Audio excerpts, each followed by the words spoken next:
Bonjour et bienvenue sur moto80.be. Nous voici à Valencia pour la présentation de la dernière Ducati V4, modèle assez révolutionnaire pour Ducati puisque nous sommes sur un V4.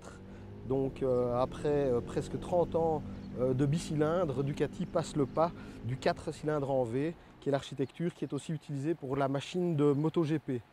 Comme vous pouvez le constater, on est sur quelque chose de très technologique. On est sur une moto avec des performances, je vais dire, au-delà de la moyenne.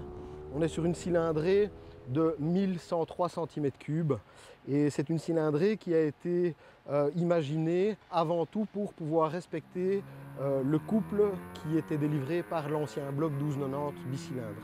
Donc c'est la raison pour laquelle on est sur une version de 1100 cm3. Il est évident qu'il y aura une version 1000 cm3 qui sera développée pour la course et pour le superbike, mais dans un premier temps, la machine est délivrée dans 3 modèles, qui est le modèle standard sans suspension électronique, le modèle S avec des suspensions électroniques et des jantes en alu forgé, et vous avez aussi une version spéciale avec toutes sortes de parties plus racing, avec une ligne complète et ce genre de choses. Au niveau de la moto, ce qui est à noter, ce qui est quand même assez nouveau aussi chez Ducati, c'est que la dernière Panigale était équipée de 2 demi-châssis. Un demi-châssis qui était boulonné sur ici les culasses supérieures avant, et vous aviez un autre demi-châssis qui comportait la boucle arrière. Aujourd'hui, Ducati a revu complètement sa copie en termes de châssis, puisque on a un châssis avant complet en aluminium qui vient ici se boulonner dans les carters inférieurs, de même que sur les culasses arrière. Donc on dirait que objectivement, avec ce style de châssis en aluminium, on devrait avoir une rigidité moindre et un retour d'information supérieur.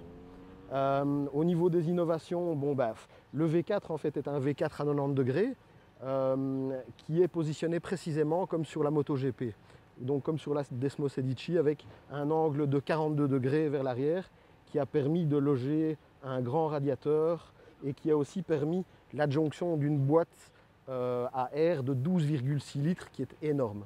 On est une fois de plus encore une nouveauté chez Ducati. On est sur en fait un système électronique de variation des cornets d'admission pour optimiser les moyens et les bas régimes tout en ayant une puissance maximale dans les hauts régimes. À noter encore de tout nouveaux étriers Brembo, c'est la gamme Stilema. En fait, c'est une gamme d'étriers qui est encore plus légère, encore plus puissante et qui refroidit mieux. On utilise des plaquettes différentes et donc on est de nouveau sur quelque chose d'encore plus haut de gamme. Et je dois avouer que le freinage ne souffre d'aucun reproche. Au niveau des suspensions, comme d'habitude, Ducati fait confiance à Öhlins pour le modèle S. On est sur un système de fourche électronique, donc c'est une fourche évolutive qui fonctionne en temps réel. Et donc vous avez tout ce qui est compression et détente qui évolue en permanence en fonction des chocs. Et donc vous aviez le boîtier électronique qui fait changer le setting en temps réel.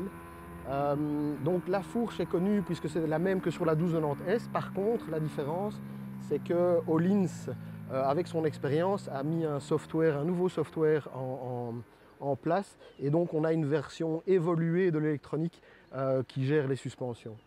Donc la fourche est connue. Par contre, on note quelque chose d'assez important au niveau de l'amortisseur arrière.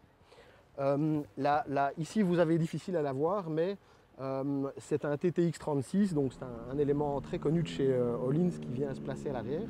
C'est ce qui se fait de mieux, sauf que la nouvelle configuration avec le V4 n'a pas permis de maintenir son positionnement à l'horizontale comme c'était le cas sur la 1290. Et donc on revient à un positionnement d'amortisseur vertical pour quelque chose, je dirais, de plus traditionnel. Et je pense qu'en termes de stabilité, on ne va rien perdre. Je pense même qu'on devrait un petit peu gagner. Donc c'est quand même aussi important de bien comprendre que cette moto est entièrement neuve et qu'elle a dû être pensée de A à Z. Écoutez, en dehors de ça, écoutez, je vous invite à tout simplement acheter le magazine où je pourrais vous en dire plus, je pourrais détailler l'essai. Et donc voilà, je vous dis rendez-vous à bientôt et merci pour votre écoute.